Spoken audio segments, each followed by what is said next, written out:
अस्सलाम वालेकुम। सबसे पहले तो अंसर आपको, आपकी पूरी टीम को, कैमरामैन को, सबको बहुत बहुत मुबारक हो। Thank you so much. On behalf of youth leadership program Toastmaster International, on behalf of newcomer advisory board Dharma region, बहुत अच्छा लगा फिल्म को। कैसे एक्टिंग आपने इतनी जबरदस्त की Thank you, thank you. और इतना मजा आया। कैसे सीखी एक्टिंग आपने? मतलब मैं तो अंसर को देखने का जो मेरा कॉन्सेप्ट है वो चेंज हो गया। चलिए, that's a good thing.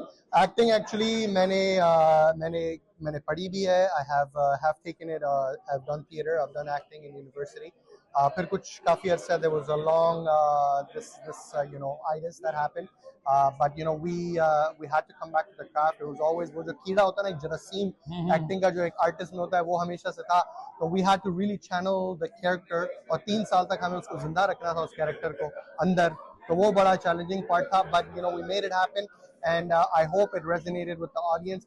आपको अगर ये इस तरह का मैसेज मिला है कि आप मुझे उस कैरेक्टर को भूल नहीं पा रहे, so I think that's a good sign.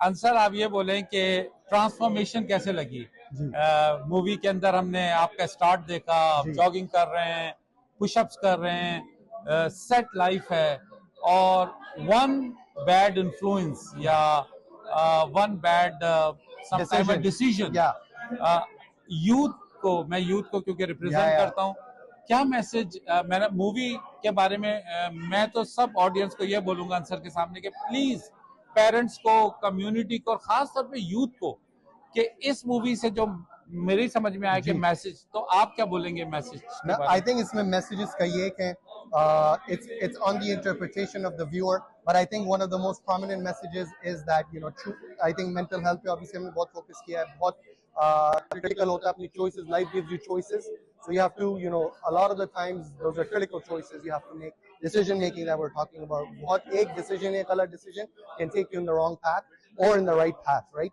So and choose your friends wisely. That's a very big message. You have to choose your company wisely. You're known by the company you keep, and you become the byproduct of the company you're in. So you have to be, and at the same time, patience. Patience is key. You have to patience. If you're patient long enough, whether it's 1 year, 2 years, 3 years, and in this case, like our film, 3 years, patience always wins in the end.